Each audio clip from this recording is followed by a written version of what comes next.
Welcome to First 100K, the show where I interview successful entrepreneurs about how they made their first $100,000, digging deep to find the tools, tactics, and superpowers that you can use to go from A to 100K.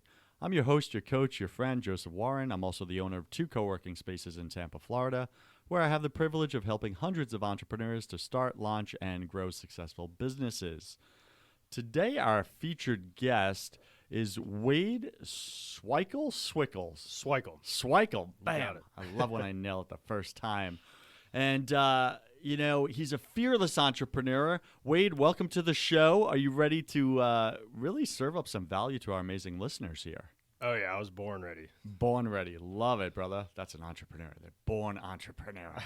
Awesome. So, Wade, our audience always loves context, right? So just take a minute and tell us what is the industry you work in, your company, and your title there. Sure. So the industry is I like to say logistics if I'm just talking to a stranger, but so you move pieces around from point A to point Z. Exactly. We're a moving and storage company. We've got locations in both Gainesville and Tampa, Florida. Our company's called Two College Brothers Moving. College Brothers Moving of Tampa and Two College Brothers Moving and Storage in Gainesville, where we actually have storage. Originally, the company was called Smarter Moving Solutions, which is still the name of the LLC that encompasses both of the 2 locations. Got it. So it's like the parent brand. Exactly. Got it. And I consider myself the president because I feel CEO is a little cocky and owner is a little too humble. What, I got to fire myself now? No, you're good. CEO is fine. My business card says president. Gotcha. All right, cool. So I'm excited to deep dive into some of what you just shared right there, but I'm going to use my own discipline here and not go there yet. So first, I start every episode this way, Wade. Take a minute and share with us something personal about you that very few people in your business life know about you. I'm probably more sensitive than I'd lead on. I can only think of one time I've ever actually lost my cool in the business, but it things do bother me from time to time, especially like if we get some kind of negative feedback from a service that we provided. It'll just eat me for 24 hours. So from the inside out, but you don't show it. I try not to, yeah. Got it, except for that one experience. Right. I can imagine that was like a ticking time bomb. It was a rough day. Having a rough day. Not just for you, I'm guessing, for like everyone around you. Did you like explode on people like, that's it? I've had enough? Yeah, pretty much. There was just a big breakdown in communication that caused a lot of issues that day, and it had kind of been building up. And then I basically just yelled some choice words and walked off into the woods for about 30 minutes. I love that. I yelled some choice words and walked off into the woods. That's classic. I won't even ask the location or anything. Yeah, but other than that, I always try to maintain my cool. I probably bottle things up a little bit too much for the stresses of being an entrepreneur, being in business. We maintain solid ratings on, the review sites, but every now and then if we do have an unsatisfied customer, it bugs the crap out of me. I mean, it just eats me for, 24 hours, like I said. And listen, let's go there for a second, right? Because that's really important. And first off, welcome to the entrepreneur race. Yeah. It's just like, this is like if entrepreneurs were a species, like the human race or whatever, right? Like welcome. It's like we all struggle with that. And it sounds like yours is big, right? You really like explode on the inside. So like there's this volcanic like going onness within you of like it's lifting, it's building like, and it ticks you off. It's a good thing that's provoking it though.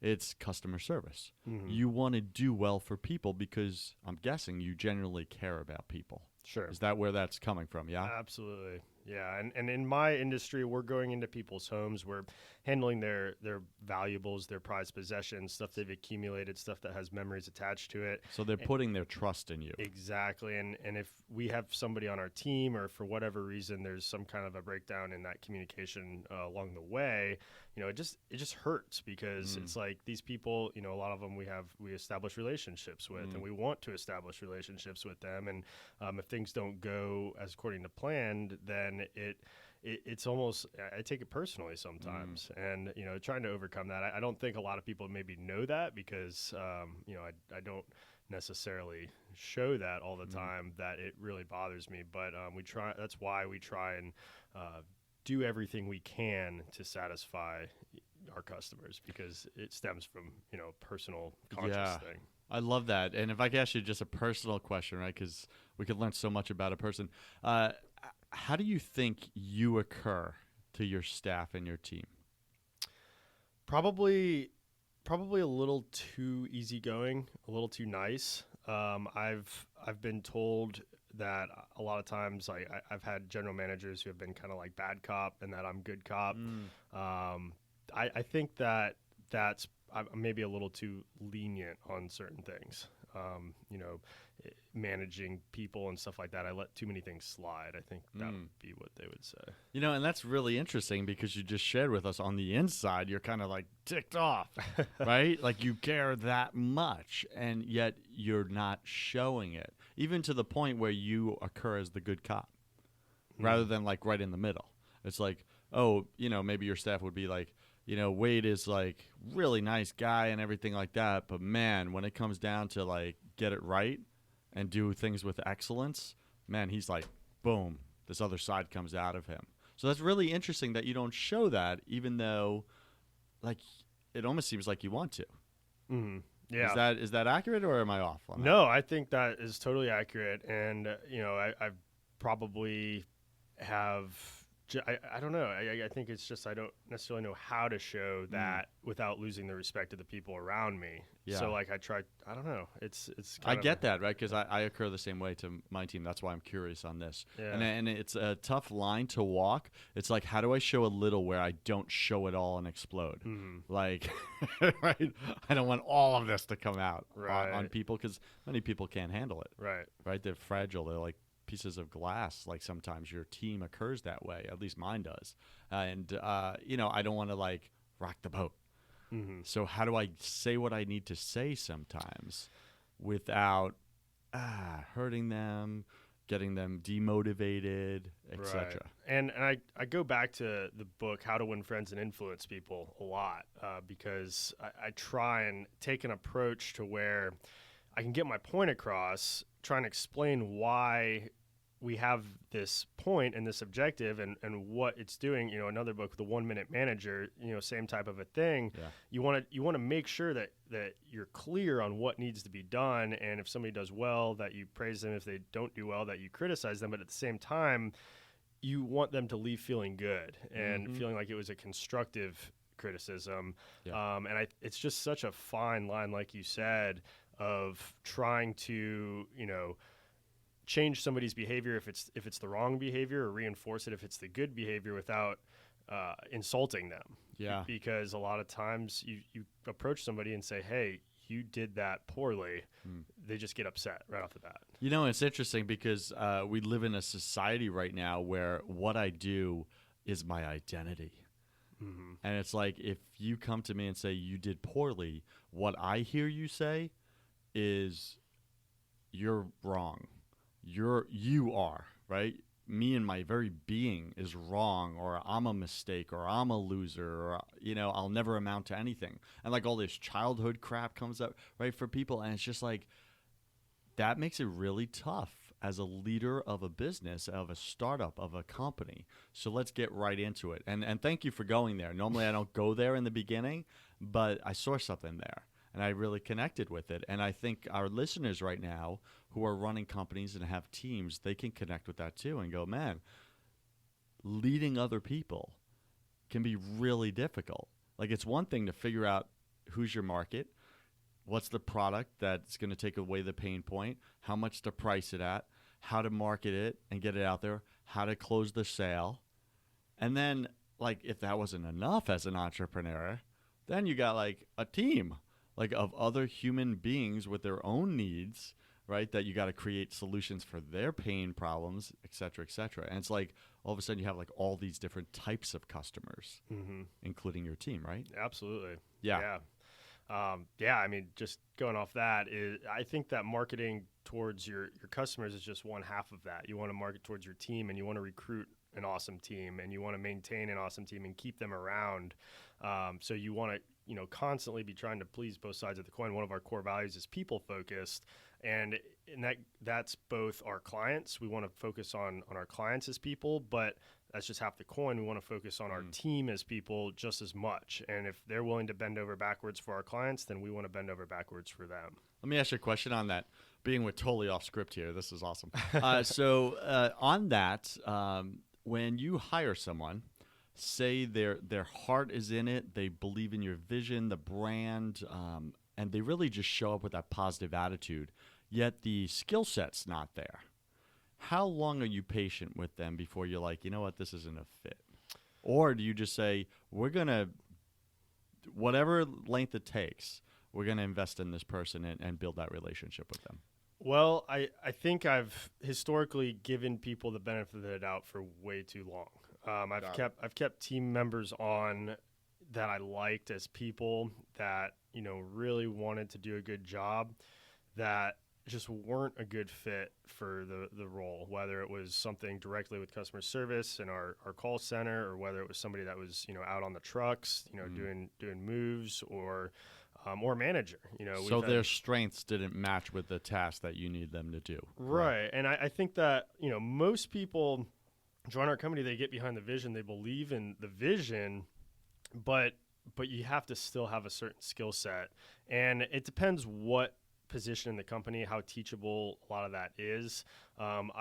We had one person that was in a purely customer service role that I tried so hard to get to come around, and he just kept making the same mistakes over and over. And it got to the point where, we had to remove him from that position because it was starting to negatively impact the company and the perception of the company, because it was, the first perception people had when they called in. And it was tough. It was one of the hardest things. I mean, I hate letting good people go or having to reassign, good people, because oftentimes they leave if, they get reassigned. And, that's one of the hardest things if their heart's in the right place. Yeah. Now, if they do something to disrespect me or the company, then it's a lot easier to let them go. But it's listen, if you're an a-hole, it's easy for me to let you go. Right. Yeah. But if they're a good person and, I get along with them outside of the company, and they really do want to be involved and have a passion, that's a tough thing to do. And it's something that I've gotten better at, but I think there's still a lot of room to improve on Got it.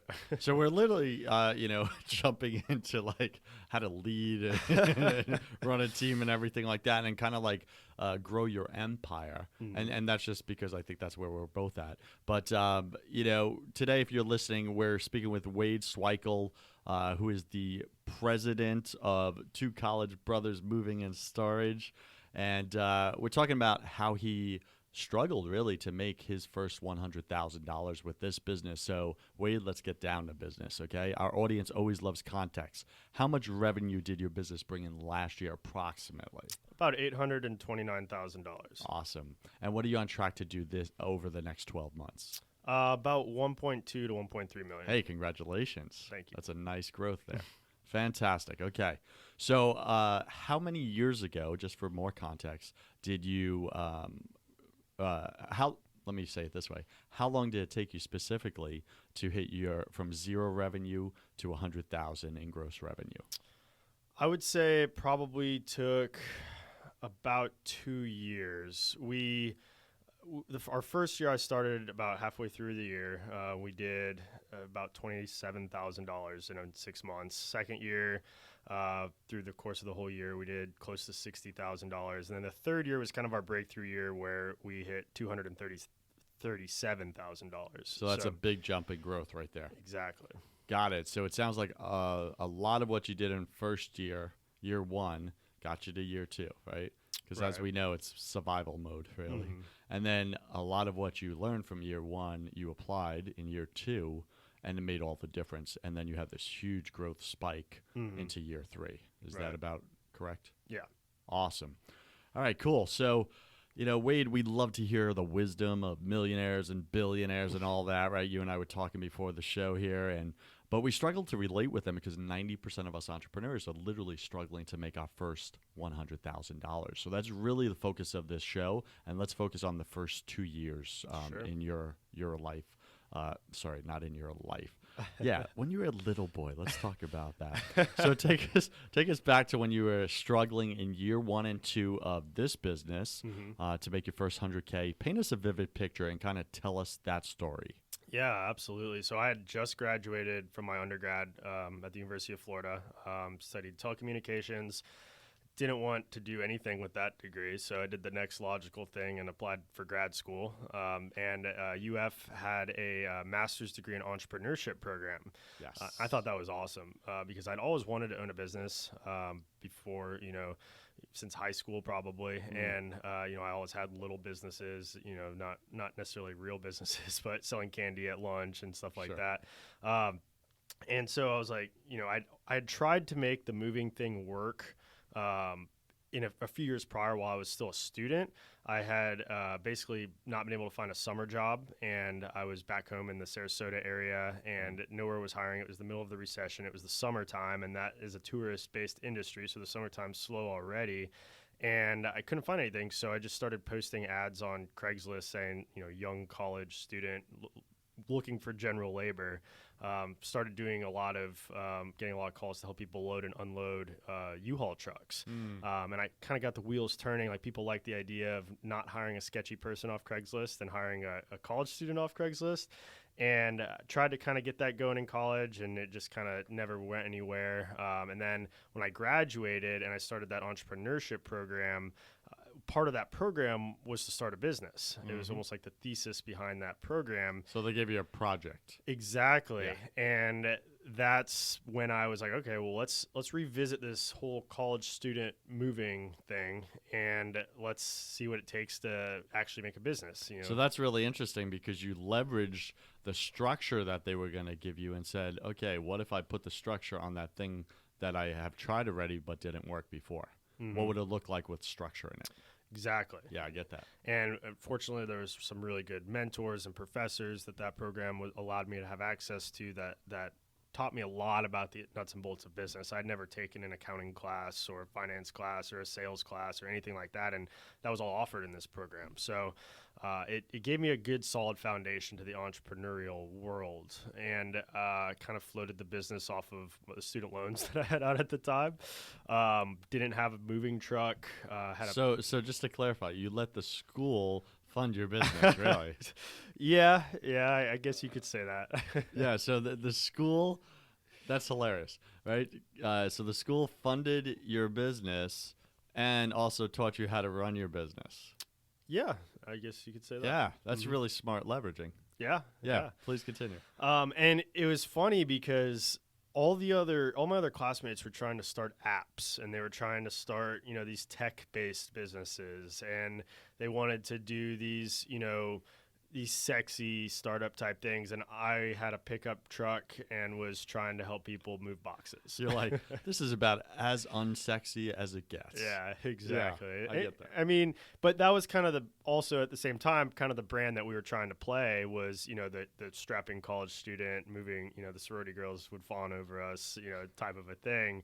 And for a while, we only did focus on moving college students, and that was, I didn't want to be, in the moving business. I wanted to be in the helping college students and, providing this cool brand business. But it kind of evolved into, an overall moving business when we figured out who our ideal clients were, and they weren't college students.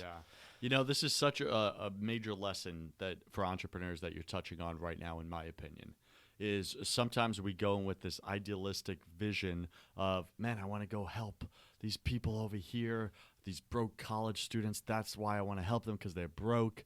And then what we find is you can't really build a business around broke. No. Right? So you have to look and explore, or sometimes it comes and finds you, which it sounds like it did for you. It did for us as well. We wanted to help broke entrepreneurs, right? They're working out of coffee shops and everything like that. And we're like, hey, let's, offer space for these broke entrepreneurs because they need the help. Sure, they'll spend like, $30 or $50 a month for office space or a co-working space. No, they won't. No, they won't. They were like, I want it for free. Why would I pay it? Starbucks is free. I could go to Starbucks. And we're like, but we want to help you. Don't you want to help us, right? We have to pay the bills. And they're like, no. They just wanted to help, right? So the lesson here is we had to look at where's a proven industry already that's making money that connects closely or similarly with what we're looking to do. And it sounds like that's what occurred for you, right? It's like, okay, money is in moving, other types of clients, residential clients, etc., homeowners, and it found you. And even though you were like, I want to help the broke college students, there was no business there for the most part. No. Speak on that. Yeah, absolutely. So when I first started the business, I wanted to be the lowest cost moving company for college students, but I also wanted to pay our movers the highest wages since we were hiring college students. Something doesn't line up there. It I'm just didn't guessing. line up. No, it didn't work. We were paying like $15 an hour to people, charging like $60 an hour for two movers with a truck, and the industry average was like $10 or $11 to pay movers and to charge like $120 an hour for two movers with a truck. So you're coming in at half the cost and twice the expense. Yeah. Wow. Yeah, that math doesn't add up. It didn't add up, no. And then we started to realize, we wanted to move these college kids because that's, at the time, all I knew how to move. They had generally pretty cheap, light furniture, and the moves would take 2 or 3 hours. And a lot of times it was like IKEA or something easy.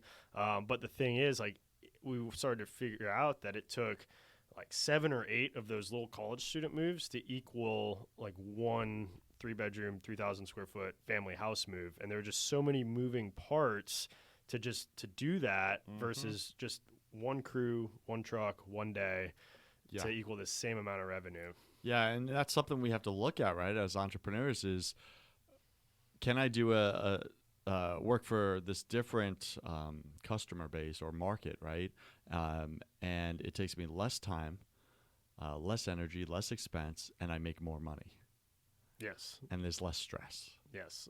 Right? That's key, right? So same thing here, right? Because we were like focused on the co-working space, right? So at $100 a month, $100, we had to get all these different people and sign them up, market to them, sign them up, sell them, all this stuff. And then we closed one office at like $1,500 a month, which was less work. Took us like a day, right? They're moved in, they're good to go, and it's $1,500 in recurring revenue as opposed to going and making 15 sales at $100 a month. Yep. So you get that. Exactly. Yeah.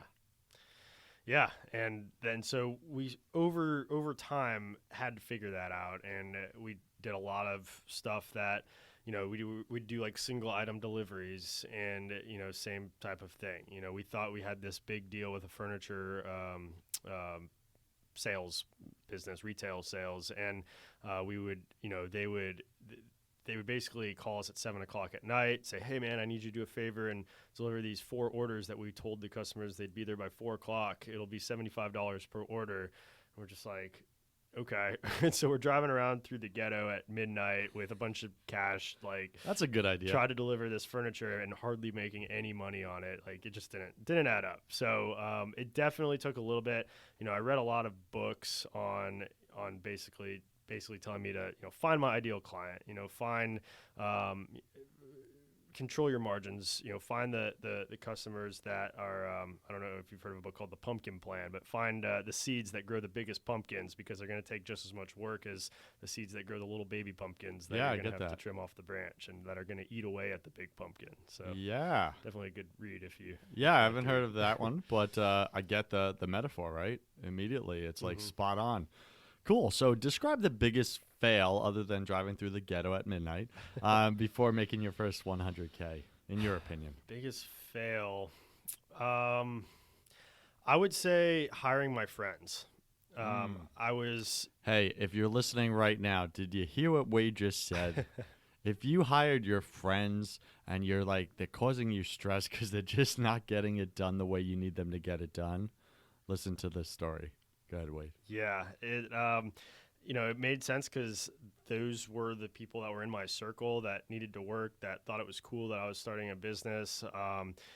But I was just coming out of college, my undergrad. I was still had a lot of ties to the fraternity that I was in, and a lot of the guys I was hiring were still in the fraternity and still living that lifestyle. And to get them to show up at 7:30 in the morning to work an 8-hour day didn't always go so well. And it was really hard because I didn't want to be like the boss, the big mean boss that says like, why are you late? You're an hour late. You smell like booze. Like, I didn't want to call them out on that because, later that week I might, be hanging out with them. Drinking booze with them. Exactly. So, that was tough. I was 21, 22 years old, and they were about either the same age or maybe a couple years younger. And it was just really hard to cross that line from boss to friend. And I lost some friendships over it, lost a lot of employees over it. I had, one really good friend that stayed with me the whole time that shared that mutual respect that, helped me grow the business to where we were. But that's kind of what it came down to, is that mutual respect. Like, I had to be able to communicate what the expectations were right off the bat, and they had to be able to uphold that, in respect for me. So, and then, if I would yell at somebody, they would think I was disrespecting them, and then they'd, be upset with me. So it was tough. It was really tough. And you let way too many things slide when you hire your friends, because you don't want to lose that friendship. And it affects your business. So ultimately, you got to think about what is the lesser of the evils, to lose a business or to lose a friend. It's a tough decision to make. Yeah. So you're listening right now, and Wade just shared that story. If you're in that position right now, cut your losses early, right? Because it's not going to get better. Like, if your friends already working with you, right, and you made that decision and you're already in it, and they're just not having that respect as you, as the leader, as the boss, as the owner of the company, taking it to the vision that you've created, and they're just not really showing up the way you want them to show up. They're not showing that respect and that care for your customer. Cut your losses now. It only gets worse, right? Yeah, absolutely. I mean, it might be a small problem then, but as you grow, it's going to grow with your problems are going to grow with the company. Exactly. And listen, you don't have to lose the friendship over it, right? But if you stay in that type of unworkable business relationship, most likely it's going to end in the loss of your friendship. So might as well preserve the friendship now if you're in that position, and just call them into your office one day and be like, hey, listen, this is where I'm taking the company. I know you have your own dreams and aspirations and everything like that, and it's occurring to me that this just isn't a fit for where you're going in life and where I'm going. So I value you as a person. We're awesome friends. I want to preserve the friendship. So in order to do that, I need to separate the business side of this. Yeah. And just pull them into that enrollment, right? Yeah, setting clear expectations and just communicating those expectations, I think, helps to solve a lot of those problems. Sure. And then, if they realize that it's not a good fit for you, then it's okay. Like, you can maintain that friendship. I mean, one of my closest friends, roommates, that was pretty much with it for the beginning, left our company earlier this year because he wanted to pursue other interests, and I was okay with it. And we left on great terms. We're still good friends, and it was okay because he helped me get to where we're at today, and then realized that he had other priorities, another vision for himself, and I was perfectly okay with that. I told him, when it's time for you to leave, you can leave, and he did, and that was fine. Gotcha. So. Why don't we treat dating like that? Right? It's like, you know what? This is no longer a fit. Let's stay friends. I know you got where you're headed, what you want. It doesn't line up with what I want, right? Why can't we do this mutual breakup, right? There's just this like, and maintain that. I don't know. Anyway, that's a different show, right? Right. Maybe I'll start that show. So, Wade, what would you say was the number one fear in your first year of business that was really holding you back from breaking through that first 100K? Yeah, good question. I would say it was the fear of doing something different, because break that down for us. Yeah, all my friends at the time were all talking about the jobs that they were going to get, and I didn't want a job. I wanted a business, and it was weird. I mean, I knew that people were going to, say, oh, it's just a flash in the pan, or, oh, you can't run a business. Like, it's, that's not going to go anywhere. Like, I guess I just thought that I was just self-conscious about it for some reason. Like, I didn't assume it as my identity for the first year, because I was almost like kind of doing it under the table, like hiding it from certain people. Like I wasn't fully embracing the fact that even though it was my passion and it was all I could think about, I didn't want to like, I guess, get ridiculed or criticized or have people judge me for starting a business at such a young age, because that's just not what most people do. And especially, in the university setting, and UF has awesome avenues for entrepreneurs that I wish I had known about, but I didn't know about it really at the time. I was involved in my fraternity and my social life, and I played club baseball, and nobody in those organizations were starting businesses. So they were concerned about, their social lives and getting a good job out of college. And everybody was talking about going and working in New York City at Citibank, or going and working for this big consulting firm in Miami, or, whatever. Or if you could land a job with a sports team, you were the ultimate form of cool. But, I wanted to start a moving company with a pickup truck and $600 to my name. And people didn't really get that. And I was afraid to really embrace that for the first year. And that makes total sense, right? And anybody in that situation, I think, would occur the same way. So, you're listening right now to Wade, and it's like, what business are you in right now that you're scared to kind of share with your circle, because what if it doesn't work out? Then you're a fraud, right? You messed up. You're a failure. You're a loser, right? All this self-ridicule that we do in our brain, right? All that noisy chatter. So we stay small. Yeah. We keep it hidden, like Wade said, right? It's private. If it works out and gets big, then I'll start broadcasting it. Ha ha ha! We'll hold it up and be like, "Look at me, I did it, yo!" Right? But what if it doesn't? Right. And it's that need as human beings, again, to look good or to avoid looking bad.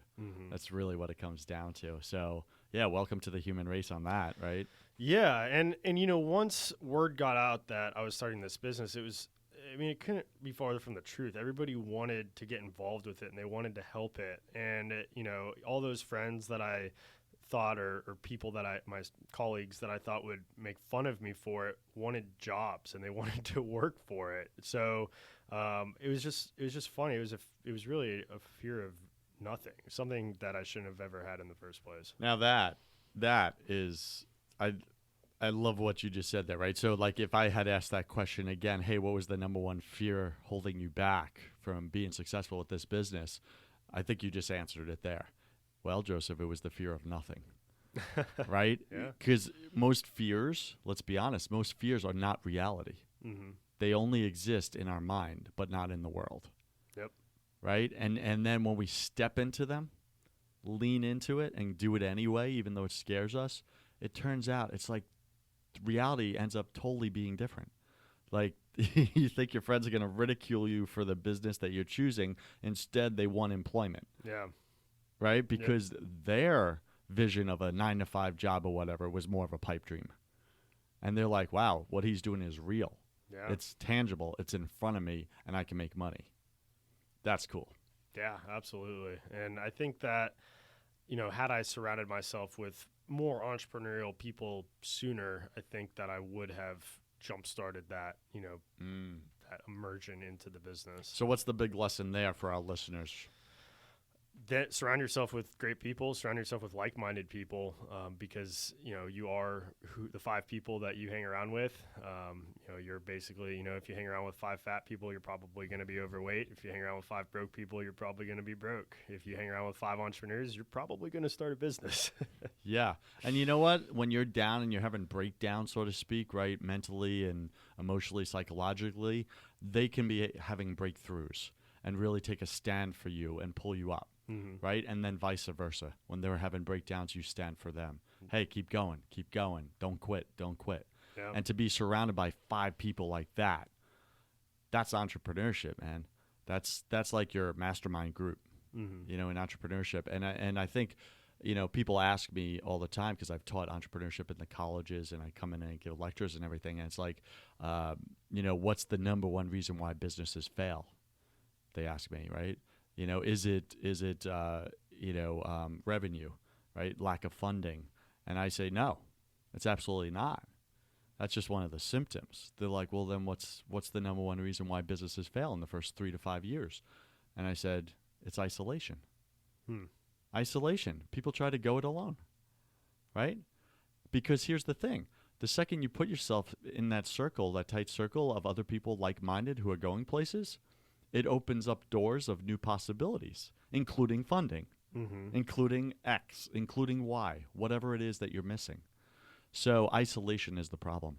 So if you're trying to do this alone in your own business, get plugged into other people who think like you, who are going places big. They think big, right? Get away from the people who think small. Yeah. Otherwise, you'll stay small, yeah? Yeah, absolutely. Yeah, cool value, man. What's the biggest aha moment that you had year 1 and 2? I think it was just realizing that I gotta jump into this full on, head on, embrace it all over social media. I have to essentially assume it as part of my identity. Get past that fear of people ridiculing me because that's dumb. That's dumb. Stop being dumb. Yeah. Now, how committed were you in it at that time? Like on a scale of percentages, were you 50% in and now you're going 100%? Like where were you at? Yeah, I think so. I was still in that master's program in entrepreneurship. That was about a year-long program. And so I was doing the business, and that was my passion. That was my priority. But I was still in school. So I was still studying, and I was still going to classes, and I was still doing a lot of like the social stuff that you do when you're a student. Sure. So you had a lot of distractions outside There were of a the lot business. of distractions for the first year. And, once I graduated, it was like, okay, it's time to get serious. And, I was still living in a college town, and I was still really young, and I still had a lot of connections to the university. So there still were distractions, but once it became my full-time occupation and my full-time priority is when it really started to take off.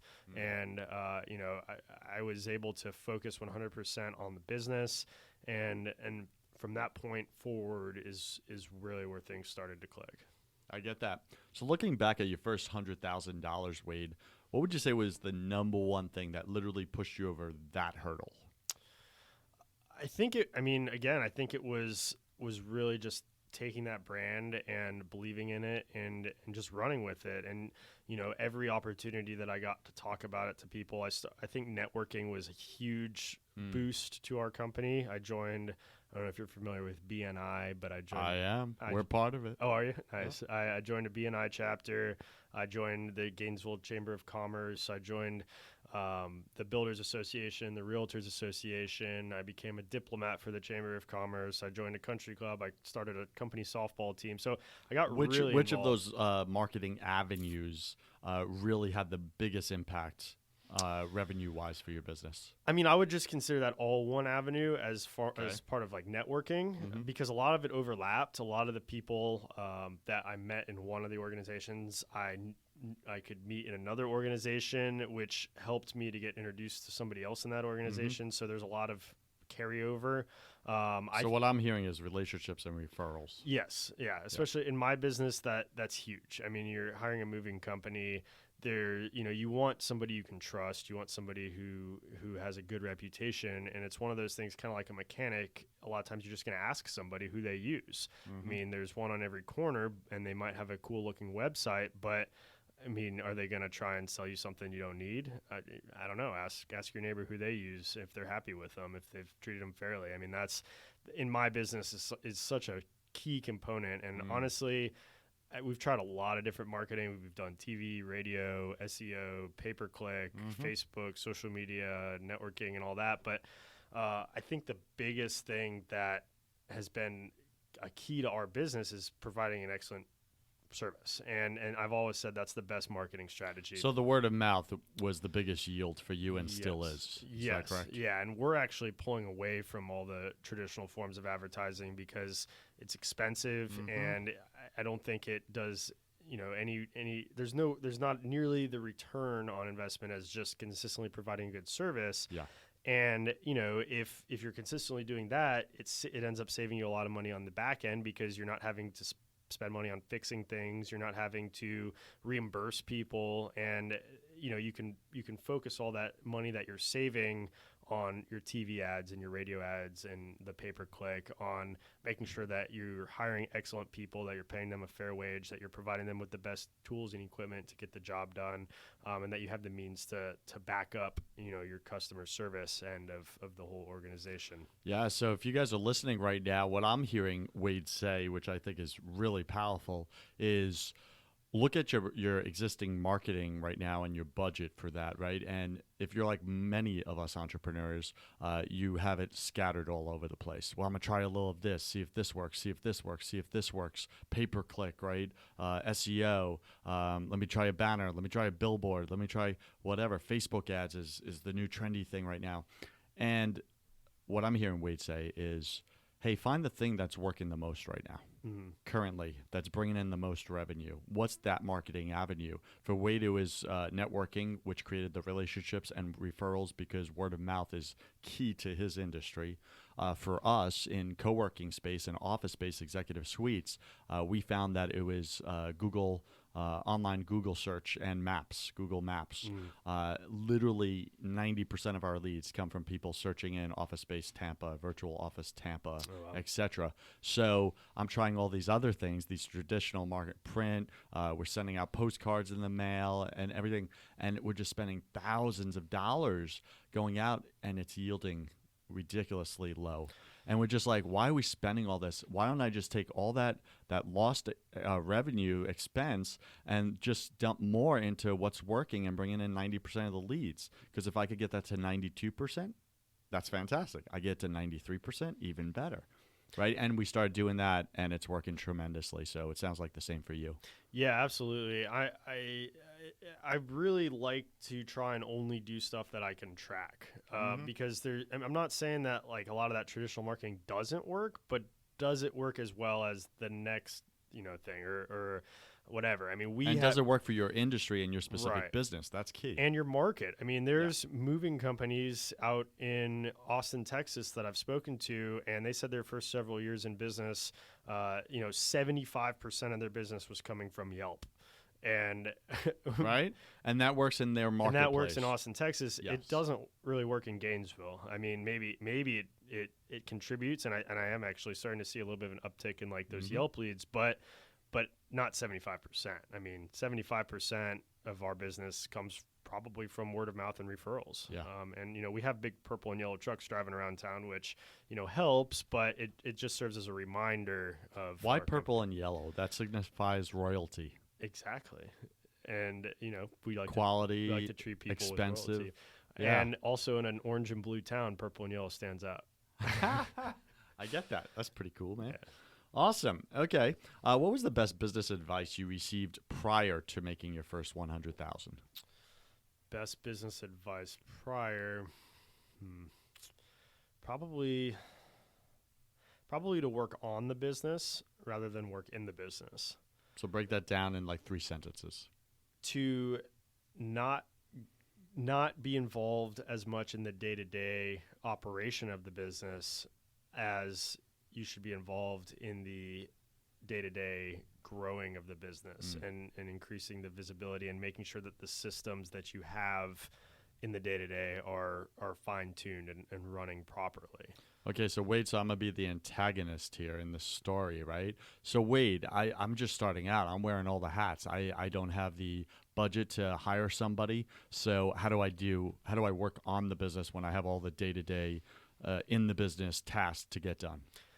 Well, I think that's going to be necessary. And even today, I still wear a lot of hats. But I think it's prioritizing what the revenue-producing activities are for you.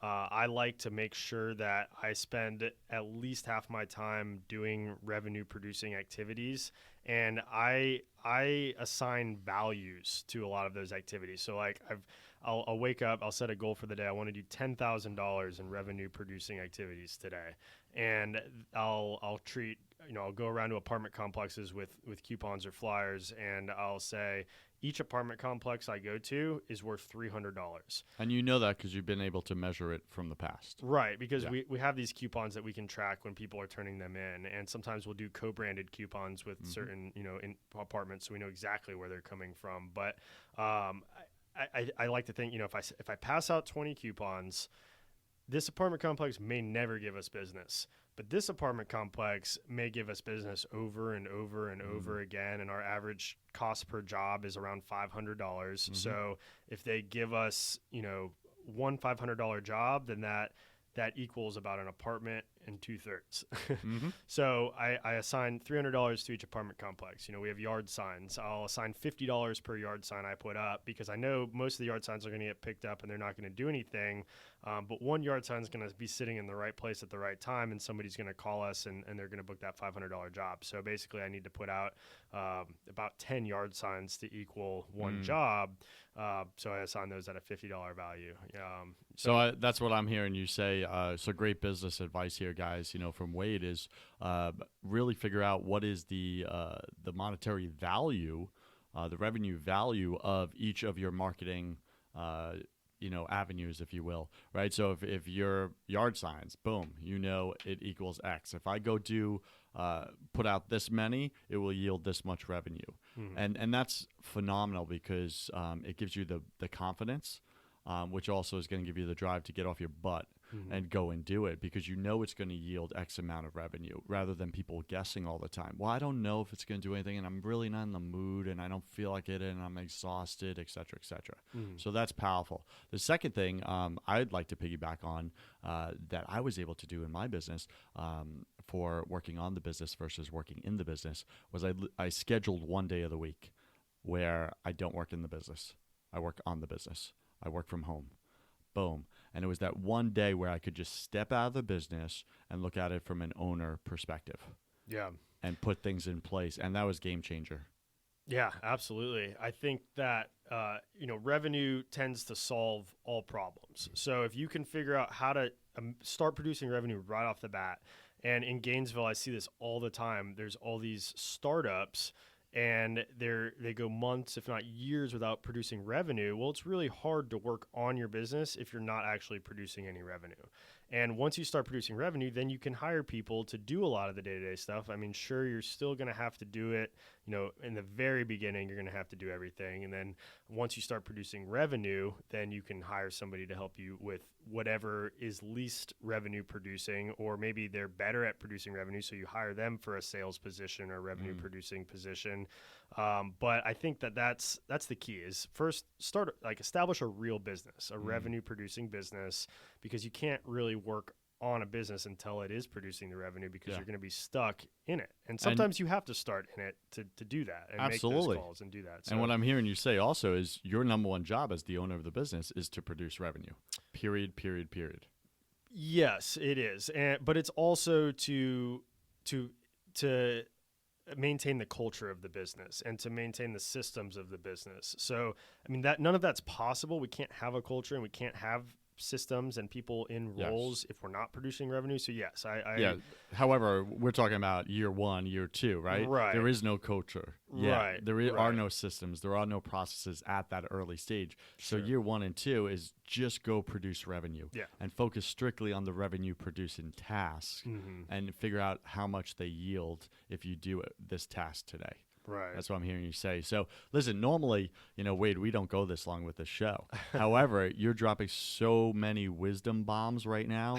Seriously. I'm running the show a little extra and I'm totally fine with that. So share with us one daily habit that has helped you to get from where you were, zero revenue, to where you are now, about to cross the $1 million in revenue mark. A daily habit that you've done. Daily habit, I think is early on, sounds funny, but it was posting on Craigslist like crazy, like trying to own Craigslist because it was free marketing and it was how I generated business at first. The only expense was your time. Exactly. But I think, moving beyond that, it's been constantly, spending time on personal growth. And, every time I'm driving, almost every time I'm driving, I shouldn't say every time I'm driving, but every day I listen to audiobooks or podcasts, or I read, or I do some kind of self-exercise where I'm writing down my goals or my vision, or, just something to benefit myself and my own personal energy, like exercise, try to eat healthy. And, we all go through phases with that, but there's always something in improving myself. So you're putting daily. good in. Yeah. On a daily basis. Yeah, I think that's probably the biggest habit. And, I look forward to, the drive into work, listening to an audiobook, whatever I happen to be listening to at that time. Sometimes I'll re-listen to audiobooks over and over again if I really found a lot of value in it. Like podcasts, I'm a very audio-based learner. So I get a lot of that from listening to things. I get that. Yeah. So yeah, that's pretty cool. What would you say is your number one favorite digital resource or website or app right now? twocollegebrothers.com. So how about the non-biased one? Yeah. Well, I like the drop there. That was cool. Name drop. Let's see. We don't use a whole lot of that. I mean, we pretty much run our business off Google, to be honest. We have Google Calendars. That would be it. Yeah, Google Calendars, Google Docs, Google Listservs, Google Drive. Groups, Google Drive. Yeah. Yeah, I mean, that's pretty much, what, Gmail. So that helps you win in your business. Yeah, I think Google is probably our software of choice at the moment. We are looking into CRM specific towards the moving industry, but yeah, Google is pretty much how we've always run the business off of. I get that, and I think it's a great solution for entrepreneurs just getting going because it's all free for the most part, right? Right, yeah. So that's pretty cool. All right, awesome. So Wade, we're about to enter the hustle round. Let's do it. Okay, so the hustle round is kind of my favorite part of the show. This is where I ask you 12 quick-fire questions. You'll have about 3 seconds to answer each. Don't overthink it. Okay. First thing that comes to you. Are you ready? I'm ready. Let's go. Cool. What's your favorite sound? Vroom. I love it. What's your least favorite sound? Got it. Almost sounds like a car, starting and just skidding. And crashing. When you were a child, what did you want to be when you grew up? Baseball player. What are you most afraid of?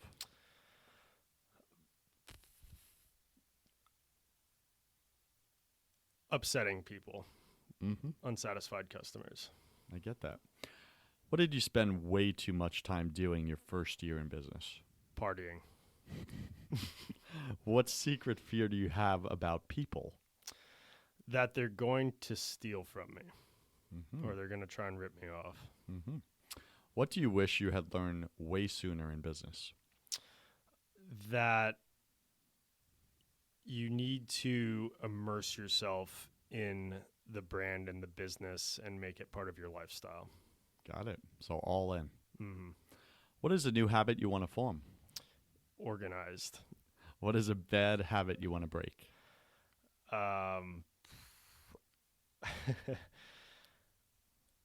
Being disorganized. Okay, fair enough. Pick 3 words to describe who you are now. Futuristic, ambitious, and friendly. Pick 3 words to describe who you were your first year in business. Young, distracted, and still ambitious. Got it. Imagine sometime in the distant future, and there you are standing in front of your tombstone. Read to us what it says on it. He never gave up. Love it. And last question. If you could come back to life after you died and tell your family, friends, and loved ones only one piece of advice, what would you say to them? Pursue your dreams until you have them. Never give up. Just keep going. Got it. Set goals. Make them happen. Relentless. Wade, what's the best way for our listeners to get in touch with you? They can email me, Wade at twocollegebrothers.com. They can email me on my podcast email address, Wade at attainanything.com. I'd say that's probably the best way. Cool.